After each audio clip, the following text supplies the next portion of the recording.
በሚኒስቴሩ ጥሪ ተደርጎላቸው 4 ሰዓታትን በፈጀው ንግግር የንቅናቄው አስተባባሪና በንግግሩ ተሳታፊ የሆኑት አንድ ባለሙያ ከውይይቱ በኋላ 4 ቅድመ ሁኔታዎችን ማስቀመጣቸውን ተናግሯል።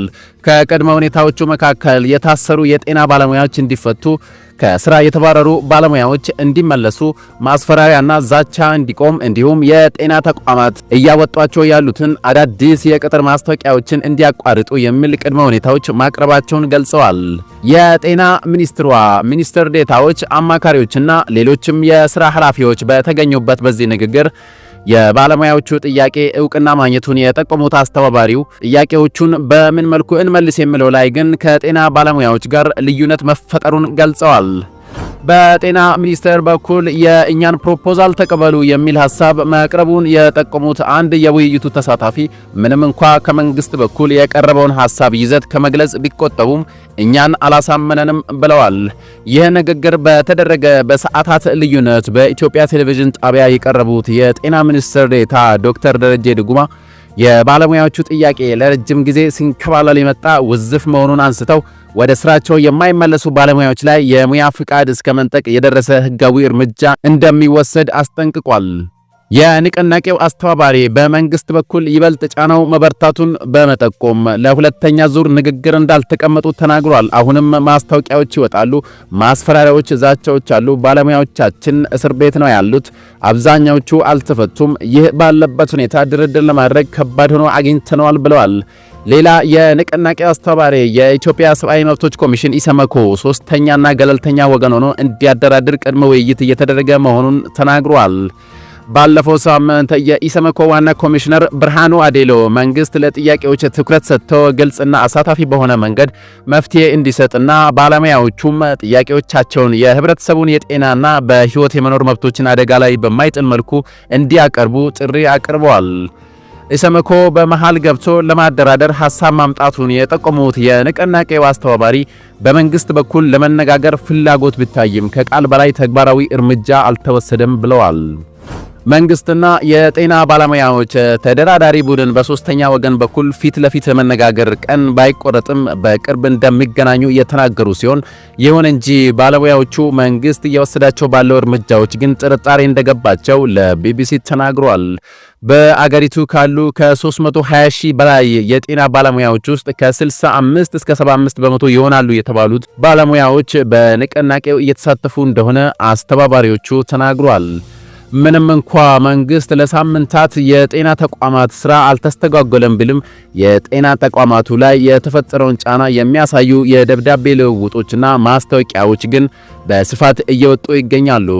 የስራ ማቆም አድማው ትልቅ ጉዳት እያመጣ እንደሆነ እንገነዘባለን ያሉ አንድ አስተባባሪ ብዙዎቹ ታካሚዎች አገልግሎት እያገኙ አይደሉም፣ ቀጠሯቸው እየተራዘመ ነው፣ ላላስፈላጊ ወጪ እየተዳረጉ ነው፣ ማህበረሰቡ ላይ ትልቅ ተጽዕኖ ነው እየፈጠረ ያለው ብለዋል። ባለሙያዎቹ ታካሚዎችና የጤና ስርዓቱ ላይ ለሚደርስ ጫና ኃላፊነቱን የሚወስደው መንግስት እንደሆነ ደጋግሞ ተናግሯል። ከዚሁ የስራ ማቆም አድማ ጋር በተያያዘ ባለፉት ሳምንት ከ80 በላይ የሕክምና ባለሙያዎች ለእስር የተዳረጉ ሲሆን 9 ባለሙያዎች ደግሞ በፖሊስ ክስ ተመስርቶባቸው ፍርድ ቤት ቀርበው የቀጠሮ ጊዜ እንደተሰጠባቸው ይታወቃል። ወደ ውጪ መረጃ የሳልፍ የአሜሪካው ፕሬዝዳንት ዶናልድ ትራምፕ ለሩሲያው መሪ ቭላዲሚር ፑቲን የዩክሬንን ጦርነት ለማስቆም የ2 ሳምንት ጊዜ ብቻ ሰጥቻለሁ ማለታቸውን ተከትሎ መነጋገሪያ ሆነዋል። ሩሲያ ከቅርብ ቀናት ወዲህ በዩክሬን ላይ የምትፈጽመውን ጥቃት አጠናክራ በመቀጠሏ በኦቫል ኦፊስ ፑቲን ጦርነቱን ማቆም ይፈልጋሉ ወይ ተብለው የተጠየቁት ዶናልድ ትራምፕ እሱን ልነግራቸው አልችልም፣ ነገር ግን በ2 ሳምንት ውስጥ ሁሉንም ነገር ታውቁታላችሁ በማለት ማስጠንቀቂያ ያዘል መልእክት አስተላልፈዋል። ዶናልድ ትራምፕ ባለፉት ጥቂት ቀናት የሩሲያው አቻቸው ፑቲን ላይ ጠንካራ ትችቶችን ሲሰነዝሩ ቆይተዋል። ካለፈው እሁድ ጀምሮ በማህበራዊ ሚዲያቸው ላይ ፑቲን ፍጹም አብደዋል፣ እንዲሁም በእሳት እየተጫወተ ይገኛል የሚል አስተያየት መስጠታቸው ይታወሳል።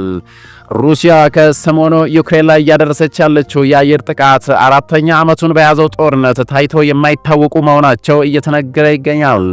ባለፈው ቅዳሜና እሁድ ሩሲያ በዩክሬን መዲና ኪየቭ ላይ ባደረሰችው ጥቃት 13 ሰዎች ሲገደሉ ሕፃናትን ጨምሮ በርካታ ሰዎች ጉዳት ደርሶባቸዋል። ሞስኮ በትናንትናው ዕለትም በኪየቭ ላይ የምታደርሰውን ጥቃት አጠናክራ ቀጥላለች። ትራምፕ የሩሲያው መሪ ፑቲን ጦርነቱን ማቆም ይሻሉ ብለው ያምኑ እንደሆን ለተጠየቁት ጥያቄ በ2 ሳምንት አሳውቃቸዋለሁ፣ በሚቀጥሉት 2 ሳምንታት ፑቲን ከኛ ጋር ነው ወይስ አይደለም የሚለውን እናውቃለን ብሏል። ትራምፕ በዩክሬን ጦርነት ምክንያት ትዕግስታቸው እየተማጠጠ መሆኑን የሰጡት ምላሽ የሚጠቁም ሲሆን ዋይት ሃውስ ሩሲያና ዩክሬንን ለማደራደር ያደረገው ሙከራም ውጤታማ አይመስልም ተብሏል።